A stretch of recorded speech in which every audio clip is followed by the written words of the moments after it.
Hi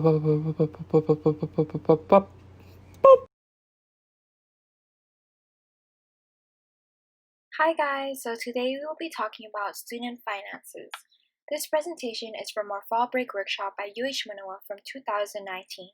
So if you missed it, keep watching and we'll be covering concepts regarding paying for college as a student. In this short video, we'll be talking about how to pay for college, how to pay for extra expenses, on-campus jobs, financial basics to handling your money, and tips and tricks from our own college experience. So let's get to it. First and foremost, we all know that college is expensive. Let's take UH for example. It depends on how many classes you take per semester, but if you were to do the minimum credits to be considered a full-time student, which is 12 credits, it'd be around $5,652 per semester, $11,304 per year, and if you were to stay at Manoa for 4 years, it totaled to $45,216 total for tuition. Note that these numbers may have changed in these past months, so I suggest you to always check out their website for any colleges that you are researching to find their updated tuition, as well as additional student fees incurred. For those who are interested in going away for college, do understand because you will have to pay the out-of-state tuition. It will be more expensive. Because we can all agree that paying for higher education can get costly, we're here to talk about how to pay for college both from factual information and from our personal experience as well. There are 3 ways to pay for college: Pell Grants, loans, and scholarships. Pell Grant is money that the government provides for students who need it, and it does not have to be repaid. Loans are monies that the government lends and it needs to be repaid with interest. There are 2 types, subsidized versus unsubsidized. Subsidized is based on need, and the government or bank pays for the interest while you're in school and the grace period after graduation. In an unsubsidized loan, you do not have to demonstrate need, but you are responsible for the whole interest amount. The loan also starts to accrue interest as soon as it is disbursed into your student account. If you were to choose between subsidized and unsubsidized, which one would we choose? A good way to remember is by looking at the beginning of the word. So if I say I'm unsure what the difference is, then that means I am not sure. So which loan are we going to take? Not this one, the one with the "un" in front of it. So yeah, that's just a funny way of how I remember which loan to take. But sometimes it's inevitable and you may have to take out both and then some, but it's still important to understand the difference between the 2. The next one is my favorite, scholarships. As you all have been told throughout high school, FAFSA is very important. It is needed to qualify for grants and loans and many scholarships, so don't be lazy and just do it. Now going on to scholarships. This is free money at no cost. You just have to apply by filling out an application or writing an essay. Some good places to look is through your school. UH has the Common App or their STAR scholarships to choose from. We also discussed looking for scholarship opportunities through the College Center at Waipahu High School. Some of our student assistants have even researched for scholarships through Google, but be wary of some sites. Always do your research first.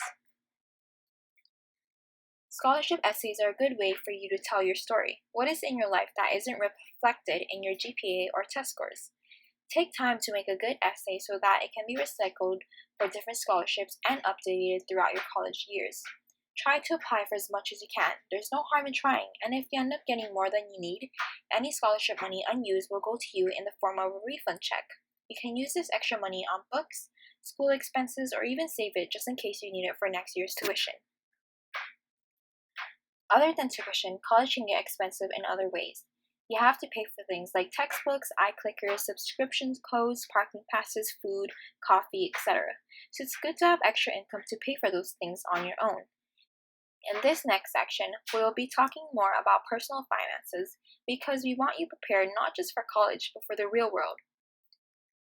First is through a part-time job. This is a great way for you to make your own funds for fun, and you don't have to bother parents to pay for expenses like food, going out, prom, dues, etc. Another benefit is that it teaches you skills for the real world and can be used to improve your resume. A great place to look for work as a college student is on campus. It has the same benefits as having a part-time, but instead you get to work in between classes during your free times. On-campus jobs are usually very flexible, especially during midterms and exams. They have more flexibility than if you were to work in an outside establishment whose schedules don't center on college students. On-campus jobs are also a great way to network with professionals on campus. Some examples of on-campus jobs are student assistant positions, lab monitor, grader, tutor, note-taker, program assistant, receptionist, clerk, trainer, and more. For those going to UH, look at sec.its.hawaii.edu for available listings. So when you do start making that money, where will it go? This will be a short introduction to the basics of handling money. There are two types of bank accounts, checkings and savings. As you can see, both of them have its own differences, but it's both better than storing your money at home. Checking accounts are good for everyday transactions, while savings are better to store money and earn interest. They both do have limitations, so look into different financial institutions like banks or federal credit unions before choosing your bank. When it comes to managing your paycheck, note that usually payday is bi-monthly. So the first step is to invest in yourself. Make a direct deposit to leave certain percentage into savings. For example, Mark puts away 50%, Audrey puts away 60%, and I put away 20%. Make an effort to not touch your savings unless for emergency purposes. If you feel as you need more funds for everyday expenses, start by putting away 10%. The next step is to pay for bills before anything else. Pay money before anything else. Step 3. Remaining goes to your fun fund, also known as your checking. In this next section, we went around talking about our own tips and tricks from our college experience. Some things that were shared were to take advantage of free on-campus activities, resources, libraries, gyms, exams, study cram jams, food giveaways, because most of the time you're already paying for these things through mandatory student fees that you pay for in addition to tuition. Another tip is to do your research on your professors. Most of the time, the class learning environment will depend on your instructors. A good place to look is ratemyprofessor.com. Another tip is to buy books online for cheaper. Ask friends who took that class in the past and resell them when you're done through your school's buyback program. Sometimes you can even get away without buying a textbook for that class at all. Do your research and see if a textbook is even needed. So that concludes our Student Finance 101. Included in our online website is a handout specifically for this presentation. Just go to gearupwaipahu.com, where you will find our website. You just want to go to the tab Resources, go down to Financial Aid and FAFSA, Student Finance 101, and there you have it, a summary of all that was discussed today. Thank you and hope you learned a lot today.